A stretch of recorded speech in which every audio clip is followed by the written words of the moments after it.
జగన్ అధికారాన్ని చూసి విర్రవీగిన వాళ్ళంతా తప్పకుండా ఊచలు లెక్కిస్తారు. నారా లోకేష్ తన పాదయాత్రలోనే రెడ్ బుక్ ద్వారా చెప్పారు. నాడు నోటి దూల తీర్చుకున్న వారికి నేడు చట్టపరంగా దూల తీరుస్తామని ప్రకటించారు. ఇప్పుడు చేసిన తప్పులకు అరెస్టులు చేస్తుంటే గగ్గోలు పెడుతున్నారు. ఆనాడు నోరు పారేసుకున్నప్పుడు తప్పు చేస్తున్నామని తెలీదా?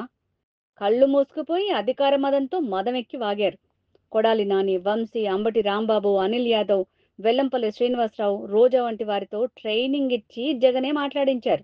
జగనే స్వయంగా తనకు 40 నిమిషాలు ట్రైనింగ్ ఇచ్చి తిట్టించాడని విజయసాయిరెడ్డి చెప్పాడు. రాజకీయంగా ఎదుర్కొనే దమ్ము లేని జగన్ ఇంట్లో ఆడవాళ్ళని తిట్టించాడు అని టీడీపీ నేత బుద్ధా వెంకన్న అన్నారు. మాకెప్పుడు ఈ తెలుగుదేశం పార్టీకి కానీ చంద్రబాబు నాయుడు గారు కానీ చంద్రబాబు నాయుడు గారి కుటుంబానికి కానీ కులాల అందించకండి. మాగుంట శ్రీనివాసరెడ్డి, ప్రభాకర్ రెడ్డి వీళ్ళందరూ జగన్మోహన్ రెడ్డికి నేను చీకొట్టి ఎన్నికల ముందు తెలుగుదేశం పార్టీలోకి వచ్చి ఇవాళ పార్లమెంట్ మెంబర్లు అవ్వలేదా? అరెస్ట్ చేశారు, నన్ను చేయరా అనా? చేస్తారు. ఎందుకు చేయరు? నిన్ను కూడా అరెస్ట్ చేస్తారు. అంబటి రాంబాబుని కూడా అరెస్ట్ చేస్తారు. ఎందుకు చేయరు? నువ్వు చేసినటువంటి తప్పులను బయటికి తీస్తాం, నిన్ను కూడా అరెస్ట్ చేస్తాం. ఇక్కడ కులాలు అరెస్టుల్లో తప్పుల్లో కులాలను ఎంచకండి. కులాలను ఎంచుకొని ఏదో కమ్మాలు కాబట్టి భయపడకుండా ఏం భయమైంది? మీ ప్రతిపక్షంలోనే ఏదైతే గన్నవరం ఛాలెంజ్ చేశాడే వాళ్ళ తల్లిని మాట్లాడినటువంటి ఏదైతే ఈ వంశీగాడు ఉన్నాడో వాడిని అదే గన్నవరంలో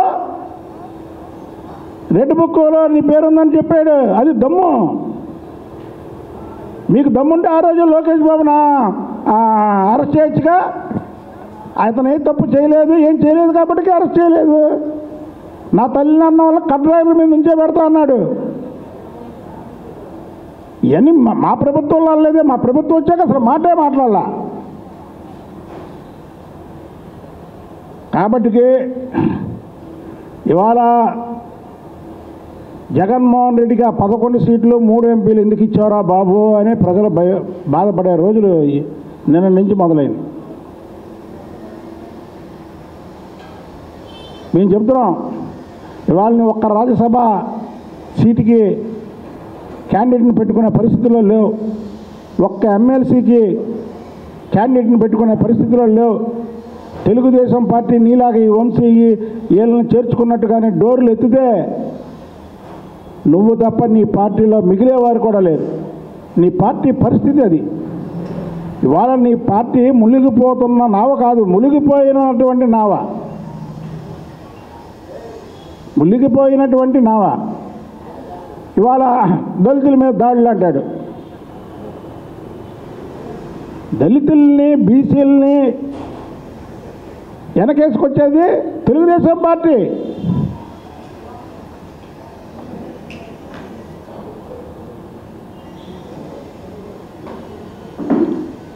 అనంతబాబు మాజీ ఎమ్మెల్సీ ఒక దళిత యువకుడిని చంపి డోర్ డెలివరీ చేసినప్పుడు ఏం మాట్లాడావు నువ్వు?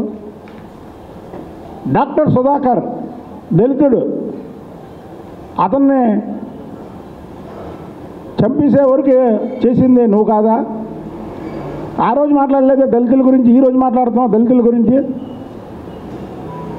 ఆ రోజు దళితుల గురించి మాట్లాడలేదే నువ్వు, ఈరోజు దళితుల గురించి మాట్లాడుతున్నావు.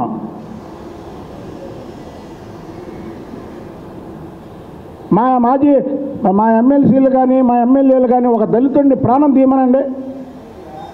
చంద్రబాబు నాయుడు గారు శాశ్వతంగా తెలుగుదేశం పార్టీలోంచి బహిష్కరిస్తాడు. అదే చంద్రబాబు గారి నైజం. కాబట్టికే భారతదేశంలో ఏ ముఖ్యమంత్రి కూడా దిగి మళ్ళీ ఎక్కేటువంటి దాఖలాలు అక్కడక్కడ ఎక్కడో ఒకచోట ఉంటుంది. అది ఒక్కసారి ఉంటుంది. 3 సార్లు దిగి 3 సార్లు ఎక్కగలిగే సత్తా ఉందంటే ఒక్క చంద్రబాబు నాయుడు గారికే ఉంది. అది ఒక్క చంద్రబాబు నాయుడు గారికే ఆ సత్తా ఉంది. నువ్వు కాబట్టికి నువ్వు ఈ వంశీని, నానిని, దూరంపూడి చంద్రశేఖర్ రెడ్డిని, అంబటి రాంబాబుని, ఎల్లంపల్లి సీనుని, ఇంకా నెల్లూరు మా మాజీ ఎమ్మెల్యే ఏం పేరు, అనిల్ యాదవ్, వీరందరికీ నువ్వు ట్రైనింగ్ ఇచ్చి మాట్లాడిచ్చావు. లోపల అసెంబ్లీలో ట్రైనింగ్ ఇచ్చి మాట్లాడిచ్చావు నువ్వు. ఇంకా చాలామంది పేర్లు ఉన్నాయి, మాట్లాడిచ్చావు. ఎవరిని వదిలేదులేదయ్యా జగన్, ఓపెన్గా చెప్తున్నాం, ఎవరిని వదలం. మీ అమ్మని మీ అమ్మగారిని మీ చెల్లిని నువ్వు తిట్టిస్తావేమో కానీ మా అమ్మగారిని మా దైవం అయినటువంటి చంద్రబాబు నాయుడు గారి భార్యని అంటే మేము ఊరుకోము చెప్తున్నా. మేము డైరెక్ట్గా చెప్తున్నాం. ఎవరి తల్లి అంటే ఎవరు ఊరుకుంటారు? ఎవరి తల్లి అంటే ఎవరు ఊరుకుంటారండి? అమ్మకు తల్లి భువనేశ్వర్ గారు,